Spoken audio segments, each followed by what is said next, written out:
Hello, everybody, and this is Lydia live from my studio in Little Lake Harbor.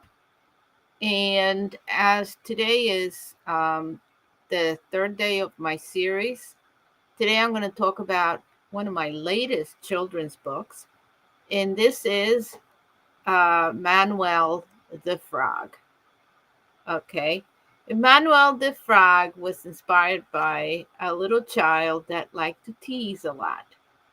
And sometimes the teasing could get a little harsh. So that's why he has this um, long uh, tongue. Okay. So this is a little frog, and it's got beautiful illustrations of a pond. And it starts, I'm going to read you maybe 2 or 3 pages of it. I'm going to show you the actual PowerPoint of it to show you. This is the first page, and he's got a long little tail in the second one, and I have the PowerPoint here. Okay, let's see if it's working.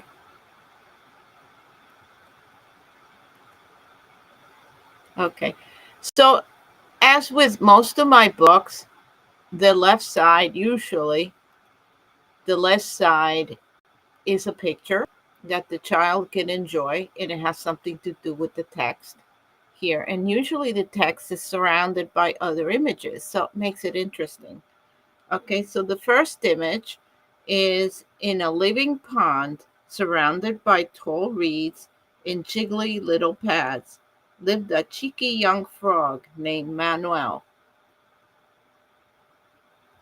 Manuel had a tongue so long and stretchy he could catch flies from a mile away, or so he boasted.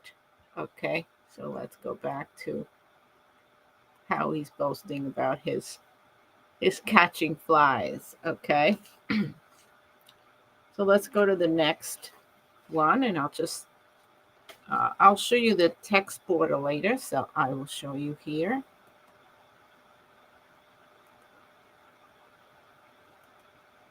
So that's the next one.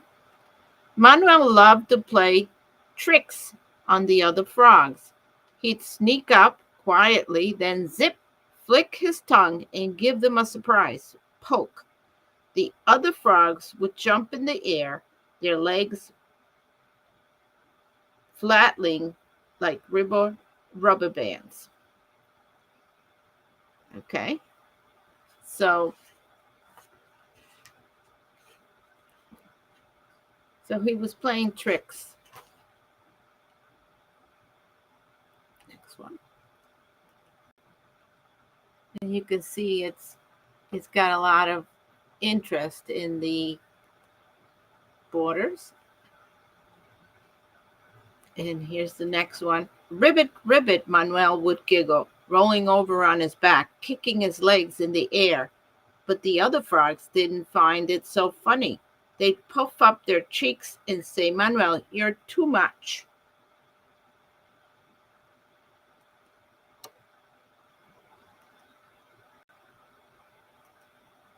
Oops. Okay. Let me put it back.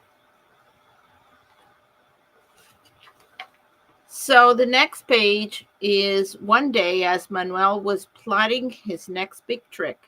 A wise old frog named Oliver called a meeting. Frogs of the pond, gather round. Oliver croaked. We need a talk about Manuel's antics. So people are starting to notice that he's a teaser. Okay. And everybody's meeting.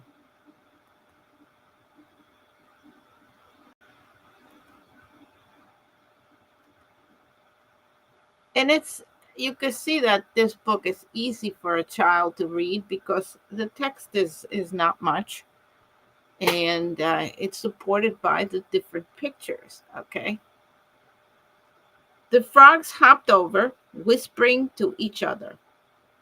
What's Oliver going to do? Is he going to teach Manuela a lesson? Manuel, who was eavesdropping from behind the bulrush, gulped.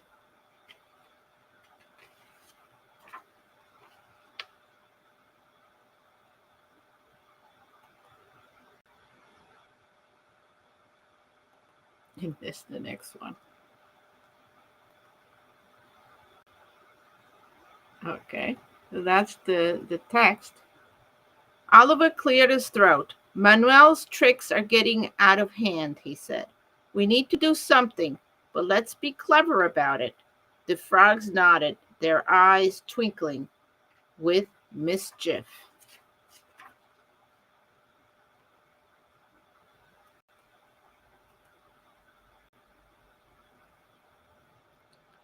The next morning, Manuel was ready for his biggest prank yet. He crouched low, aiming his tongue at a group of frogs sunbathing on a big lily pad. They'll never see it coming, he snickered. Uh-oh. What's going to happen to him now?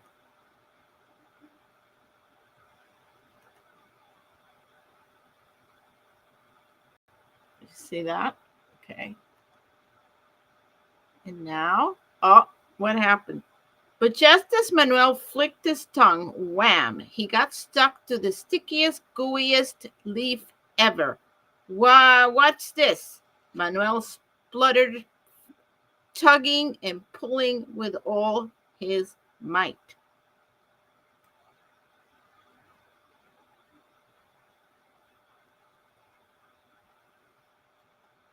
I think they played a little trick on him.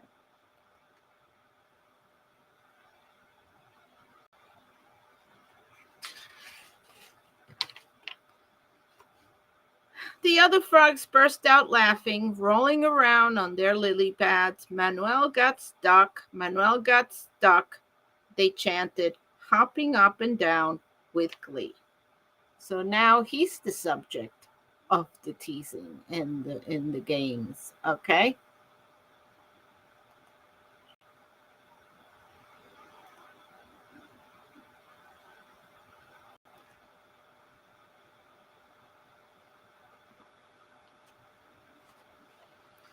And now we learn the lesson. Oliver hopped over his monocle, glinting in the sun. Well, Manuel, looks like the tables have turned, he said with a wink.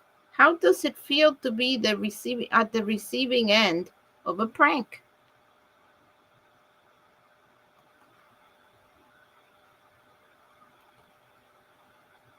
And you can notice that every single image is unique, even the borders, they're all unique. Okay. And this is the image that I had worked so hard on. And this is Manuel's cheeks turned bright red with embarrassment. I didn't mean to make anyone mad, he croaked. I just wanted to have fun, as most kids do.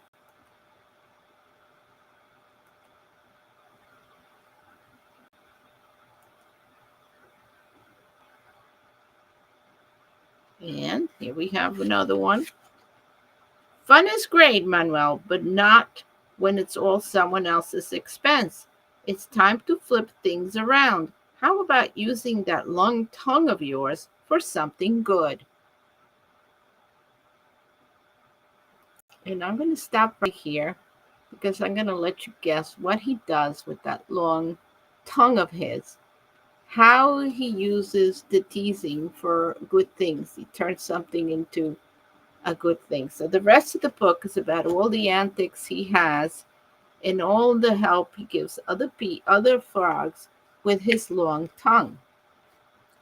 So if we read about the back of the book, it says, "Join Manuel, the mischievous frog, on an unforgettable adventure of friendship, courage, and transformation. In Manuel the Frog's Big Flip, young readers will delight in the tale of a playful frog who learns that true fun comes from helping others, not at their expense. When Manuel's teasing gets out of hand, he finds himself in a sticky situation. But with a little wisdom from his friend Oliver, in a daring rescue of Spike from a hungry heron, Manuel discovers the power of kindness and bravery. This beautifully illustrated book, rendered in vintage watercolor, brings to life a vibrant pond world where the frogs leap, herons swoop, and laughter rings out. Perfect for children aged 4 to 8. Uh, Manuel the Frog's Big Flip is a heartwarming story that teaches important lessons about empathy, friendship, and using your unique talents for good. Whether read out loud at bedtime or enjoyed by early readers, this charming tale will leave a lasting impression on young hearts and minds. Dive into the pond with Manuel and his friends and discover how one small frog can make a big difference. And I'm going to give you a peek about the heron because I think that's one of the best pictures.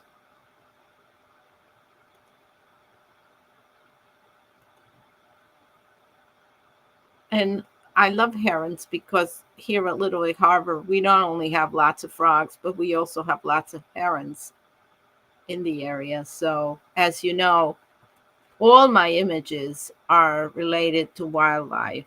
And look at this one. I really love this one. Um, he's pretty afraid. I mean, I think the frog is afraid of the heron because herons do eat frogs. So here we are with the rest of the book, and I hope you enjoyed some preview of the book, which is available on Amazon for, I think it's $12 or $13. You can buy it at my website here. Um, you can buy it at the website, and it's Cloverleaf .pub. I will leave the link at the bottom of this video. It's cloverleaf.pub.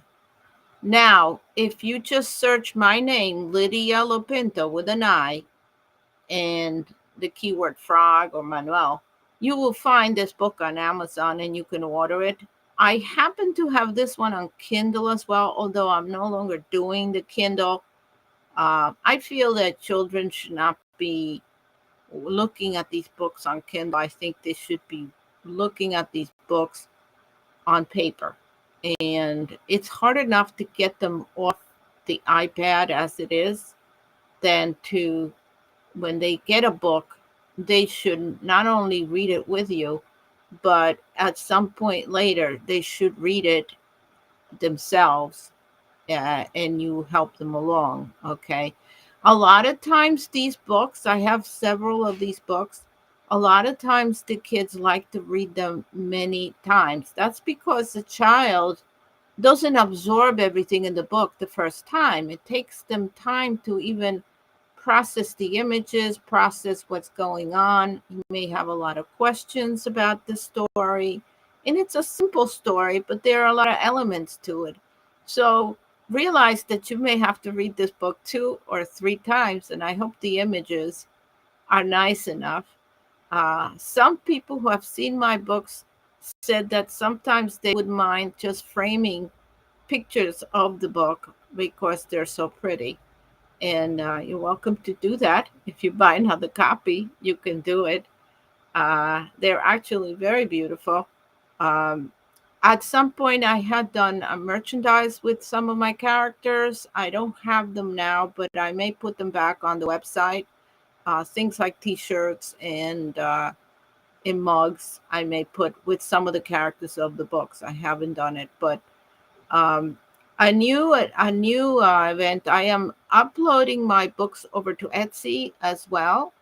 They're going to be available for sale now on Amazon and Etsy, and I may also have them on TikTok. TikTok is going to host some of these on the Lydia Lopinto account. I host some of these videos, and you will have the videos there. I don't have a store, but you can see them there. Instagram, we'll host the videos, and they're available for sale on Amazon right now and through my website. I do keep a limited amount of copies that I sign and I present at craft shows of the books, and you can purchase them there at a discount from the author. And it's great at the craft show. I think we're going to be at a local craft show uh, in another week, and I'll post that on the websites if you want to catch me there and take a look. I just ordered a bunch of these books. I just want to show you. It's very hard with this background here to show you what it looks like. Okay. I shouldn't have the background. With the background, you can't see anything. Okay. Uh, it's 8 1/4 by 8 1/4. So these are pretty large books, and they're big enough so the two of you can sit together and read. One side is the picture, the other side on the right usually is the text, and the child may want to help you along. They'll ask questions about the images, and I think it's a pretty good experience to read these books together and put down that iPad for a little bit, and hopefully they'll learn something about teasing, about frogs and flies and those things.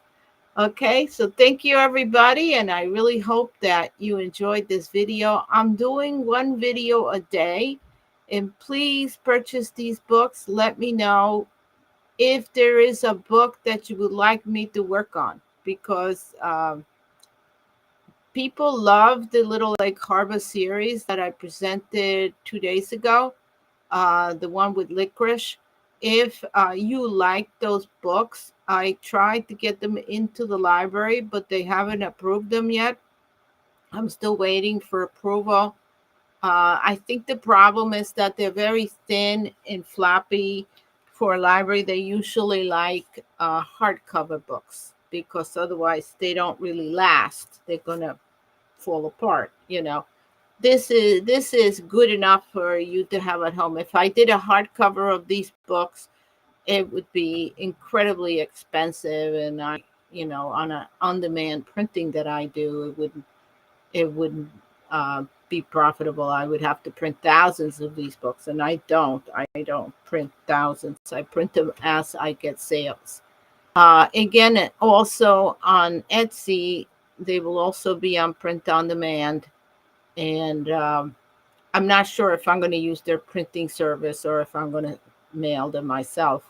We'll see. I think I most likely will mail them myself so I get an idea of who's buying them. So thank you very